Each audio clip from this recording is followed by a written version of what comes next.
Alright guys, welcome back to another video of the Miata rebuild series. I got my buddy Shiloh with me. If you guys have been staying tuned to the build at all, or watching, this engine bay was not this color before, and now it is this color. So that's the last video, so after you watch this video, go watch that video. And yeah, you'll be kind of up to speed a little bit. So the next thing on the list of what we need to do is put everything back in the engine bay. I'll show you my interior in a second. There is not an interior. There's not even a dash or anything in there. There's a Shiloh in there. But that's about it. So for this video, get everything put back in, get stuff cleaned up, get the interior back together, and then we're one step closer to working on the engine and putting the engine together and doing that. So, subscribe! Alright, so my interior is literally everywhere. There. Yeah, over here. All the engine is over there. That there's Miata literally blown apart this garage. But yeah, it's a disaster. There's nothing in here right now other than the wire harness and whatnot. So we need to feed. This was our plan of execution here, to pull the harness through while we painted the bay. So now we gotta fish that back through the bay and not break any clips or anything. Obviously know that everything on this... Oh! They're 30-year-old wires, they don't move very well. I think that end goes in first. Yeah. This right here goes in first. Because there's your little light bulb. Yep.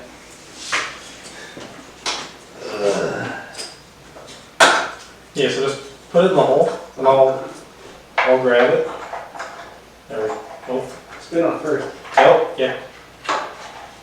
It kind of backed out for a second. A little limp. It's a little limp.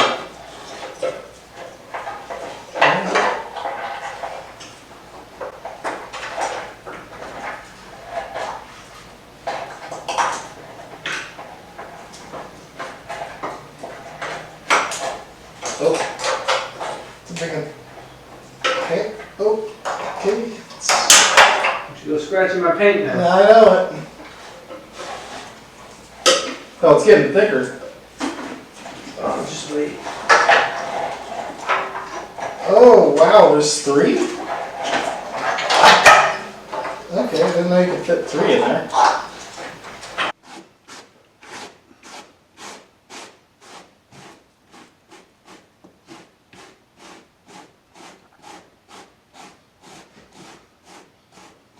How you doing? Good. What Shiloh is about to do is commit a crime. So in the harness in the car, this is the interior harness. There's an orange connector and then there's a blue connector. And those are for the airbag. So I'll attach a picture now. When I got this car, I was in a wreck. The airbag exploded the windshield, destroyed the dash. Not running airbags. I have a quick release, so that doesn't even matter over there. So just to kind of clean things up for future maintenance, we're going to cut out the airbag wiring and try to make it nice. Just don't cut anything else in there that's important. Just be... Are you sure?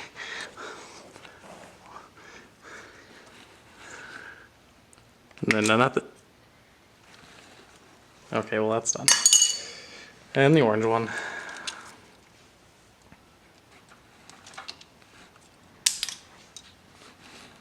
Yep, so should be for airbag. Pretty sure. Find out once we go to rewire the car and everything, but I'm like 99% sure this is airbag, so.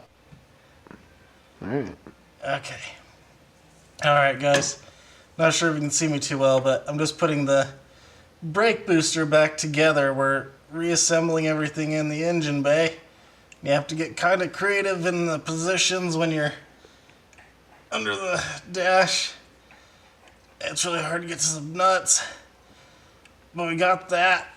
And then Shell's just fixed up some of the wiring down here, and then we're gonna get the dash back in, and then we're just gonna go from there.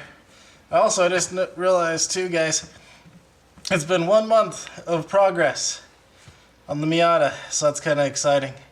So this is month number 1 of how much we got done. Yay.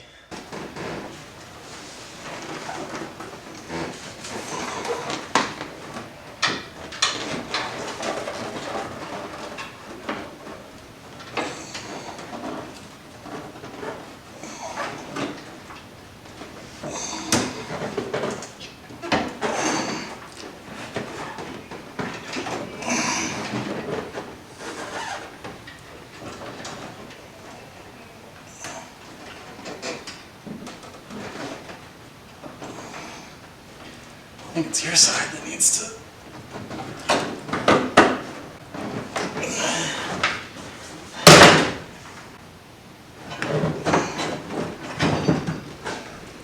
Lift it.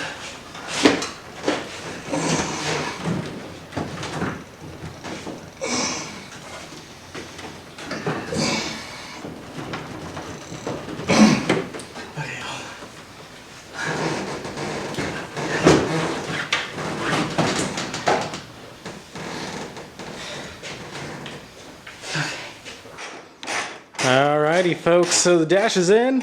Don't pay attention to the really awesome gauge cluster just yet. I'm going to talk about that here in a second. But so here's the deal. No YouTube magic here, just showing that it's done and good.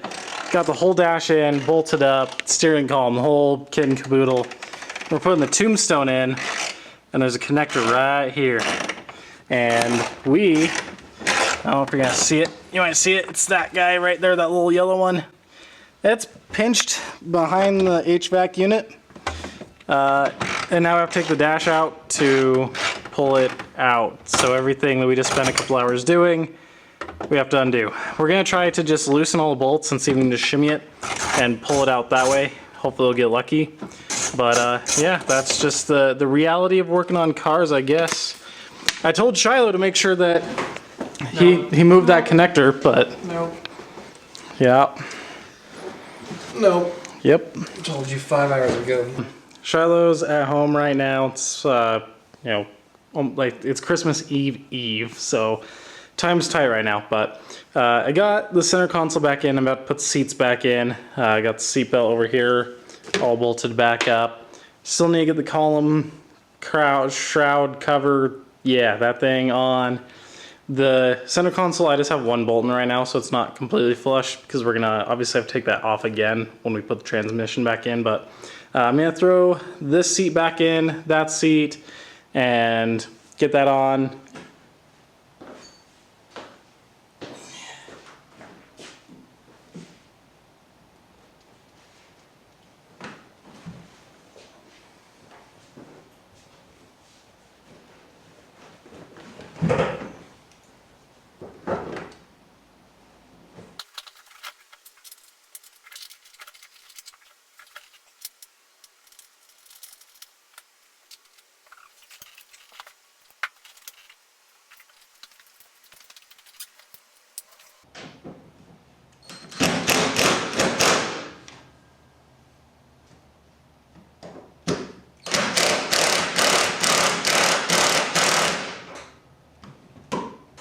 I think the carpet is in the way on this side. We gotta move the carpet when we're doing things, so I think I need to just sit in it and get it to mash down a little bit.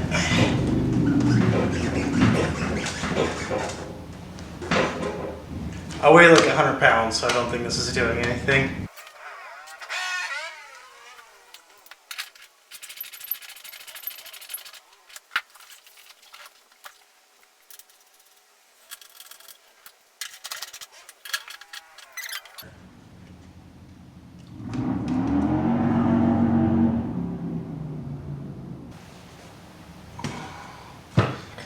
Okay, got this seat in. Now I need to get that one in. I guess I totally forgot about the glove box. We should probably get the glove box in too, but we'll get that seat in first.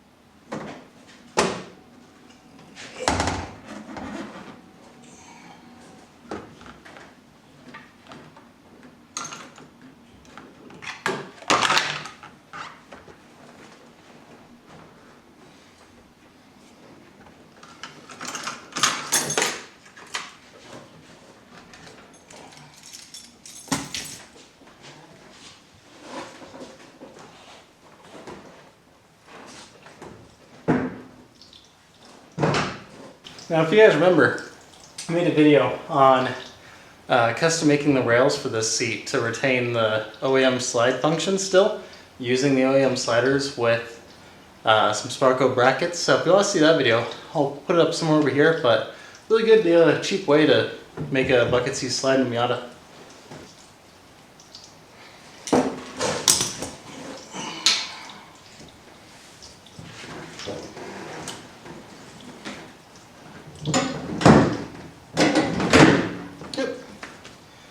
It works. When we did the video on making the brackets, I didn't ever like put the seat back in the car. I just kind of trusted my measurements, but I was pretty